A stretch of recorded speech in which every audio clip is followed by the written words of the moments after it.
सभी साथियों का हमारे YouTube चैनल में बहुत बहुत स्वागत। साथियों, आखिर समाज किधर जाए, किधर अपनी वो पीड़ा बताए, किसको अपनी पीड़ा बताए जो उनकी पीड़ा का निवारण कर पाए। पीड़ा को निवारण करने के लिए बाबा साहब अम्बेडकर ने कितने ऐसे रास्ते बताए जो कि समाज चाहता तो अपना निदान कर सकता था, लेकिन समाज भी आज भटका हुआ है।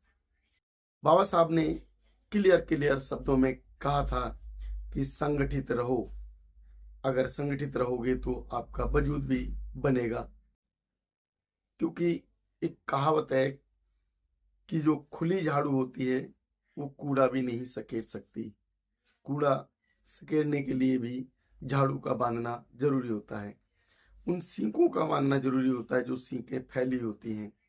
इसी तरीके से समाज के अंदर अगर एकजुटता नहीं रहेगी, समाज के अंदर एकता की भावना नहीं रहेगी, समाज के अंदर एक पार्टी की भावना नहीं रहेगी, तो समाज बिखरा रहेगा।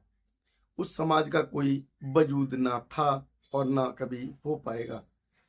हजारों सालों से जो समाज ठोका पीटा जाता रहा हो, जिसको जगह जगह प्रताड़ित किया जाता रहा हो, जिसके साथ उत्पीड़न के कितने ही रास्ते देखने को मिलते हैं, तो ऐसे समाज को ठुकने पिटने के बाद भी अगर कुछ समझ में नहीं आता तो उसके लिए क्या कहोगे। ऐसे समाज के जो पीड़ा को सहन करने के लिए या तो उसे उसका आदी होना पड़ेगा या फिर उसके लिए अपने आप को उस पीड़ा से मुक्ति पाने के लिए कुछ समाधान ढूंढना पड़ेगा। अब बात की जाए बिहार चुनाव की। बिहार चुनाव में सभी ने देखा किस तरीके के नतीजे सामने आए। क्या दलित समाज की आवाज उठाने वाला कोई व्यक्ति जो है ऐसा भी है जो समाज की बात करे? सबसे ज्यादा जो अत्याचार होता है वो बिहार के अंदर होता है। दलित समाज के साथ कितने ही ऐसे अपराध देखे गए जिनकी व्याख्या भी करनी मुश्किल हो जाती है। अब इसी तरीके से अगर समझा जाए कि अगर हमारी एक पार्टी बिहार के अंदर चुनाव लड़ती, तीन तीन चार चार पार्टियां चुनाव न लड़ती, तो शायद जो वजूद बन जाता, हो सकता है कि समाज के उन समस्याओं का निवारण भी मिलता। लेकिन उल्टा देखने को मिला कि समाज के वोट का भी वजूद नहीं रहा। समाज के वोट की बात की जाए तो मैं बात करूं दलित समाज की उस पार्टी की जिसको कहते हैं बीएसपी।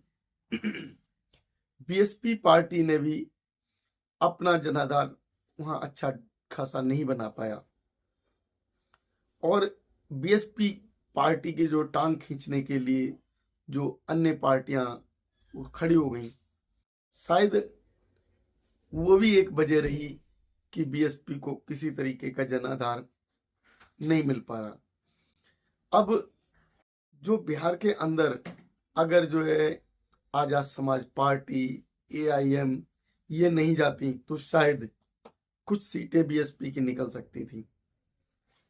अगर ये तीनों पार्टियां एक साथ मिलकर चुनाव लड़ती और एक अपना ग्रुप बना लेती तो शायद बड़ा जो है कुछ कर सकती थी, लेकिन ऐसा कुछ नहीं हुआ। सब बटे रहे और अपने अपने पार्टियों का वजूद ढूंढते रहे। वजूद नहीं मिला तो आम जनता आखिर किधर जाए?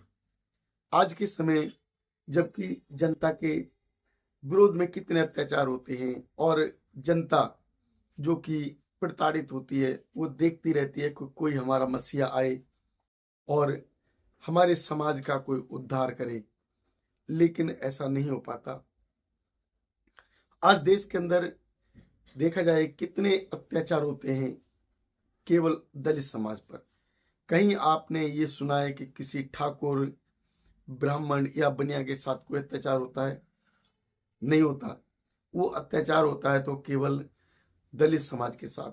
दलित समाज आपस में ही लड़ झगड़ कर अपना अपना वजूद ढूंढने में लगा हुआ है, अपना अपना स्वार्थ सिद्ध करने में लगा है। आखिर जो दलित समाज वो कहाँ जाए?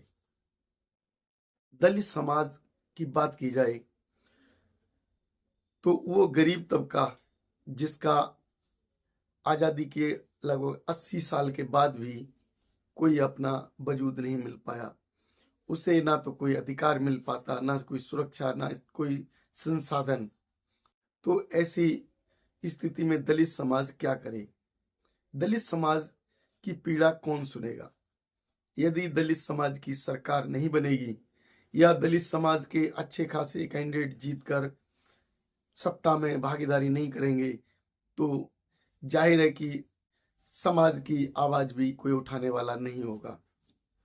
अगर अभी देखा जाए लोकसभा में जो 131 सांसद हैं वो केवल वर्तमान सरकार के चाटुकार हैं और उसी से वो काम चला लेते हैं। उन्हें जनता ने एक बार चुनकर भेज दिया तो वो अब 5 साल के लिए वहां बैठ गए। अब उन्हें किसी पब्लिक से, किसी जनता से, किसी अपने समाज से कोई मतलब नहीं। ना तो समाज की आवाज उठाना चाहते और ना ही समाज के लिए कोई हक अधिकार दिलाना चाहते। तो आखिर समाज की गलती क्या है? समाज अगर बात की जाए, वही दलित समाज जो ठुकता पिटता भी है और ठुकने पिटने के बाद भी फिर वो जब चुनाव आते हैं तो कभी किसी को कभी किसी को वोट कर देता है, वो एकजुट नहीं हो पाता। इसी का परिणाम निकलता है कि जो समाज के विरोध में जो काम होने लगते हैं, समाज के पक्ष में कुछ काम नहीं होते। और इसका जो है अगर परिणाम देखा जाए तो बिहार के अंदर दलित समाज की स्थिति बद से बदतर है। क्या बिहार समाज के, दलित समाज की कोई स्थिति बदल पाएगी? क्या अभी बीजेपी सरकार जो भी बहुमत हासिल कर लेगी 2 दिन बाद, क्या वो बीजेपी दलित समाज के लिए कुछ कार्य करेगी? क्या दलित समाज के लिए सोच रखने वाले व्यक्ति जो कि 80 साल तक नहीं सोच पाए, वो अब सोचने के लिए उस बीजेपी सरकार के अंदर जो चाटुकारिता करेंगे वो उन्हें हक अधिकार दे पाएंगे? साथियों, जो अभी परिणाम देखने को मिले वो निराशाजनक परिणाम थे। और निराशाजनक परिणाम की बात की जाए तो किसी तरीके से नहीं लगता कि दलित समाज को कोई मुक्तिधार मिल पाएगा, कोई मुक्ति दिला पाएगा उनके अत्याचारों से, उनके पीड़ा से, उनके ऊपर जो होने वाले अपराध उनको कोई रोक पाएगा, कोई उन्हें हक अधिकार दिलाने में सक्षम होगा? ये नहीं लगता।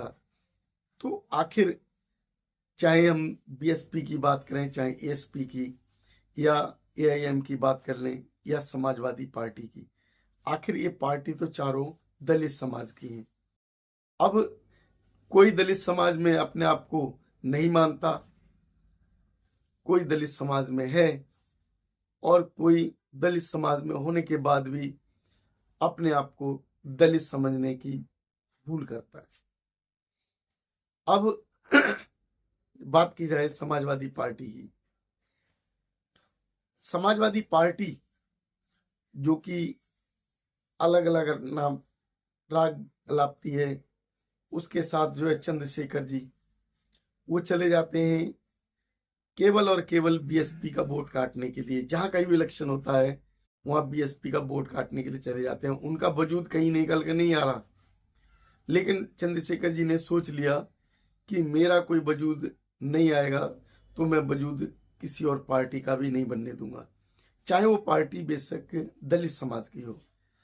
तो दलित समाज को जो ये नेता ठगने का, दलित समाज को बहकाने का जो काम कर रहे हैं, क्या दलित समाज ये रणनीति को समझ पाएगा?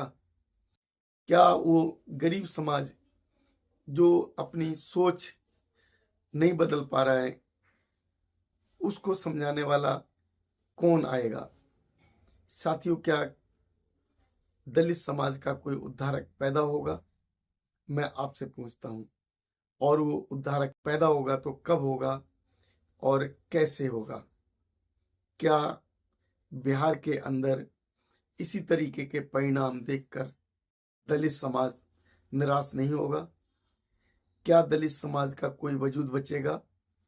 क्या आने वाले समय में जो भी सरकार बनाई जाएगी उसके द्वारा कोई भी उत्पीड़न रोका जा सकेगा? ये आप लोगों के लिए सवाल छोड़ता हूँ। आप लोग जवाब दे सकते हैं हमारे कमेंट बॉक्स में। यदि आप लोग हमारे इस चैनल पर नए हैं तो चैनल को सब्सक्राइब करें और वीडियो को लाइक शेयर करें। धन्यवाद। जय भीम। नमो बुद्धाय।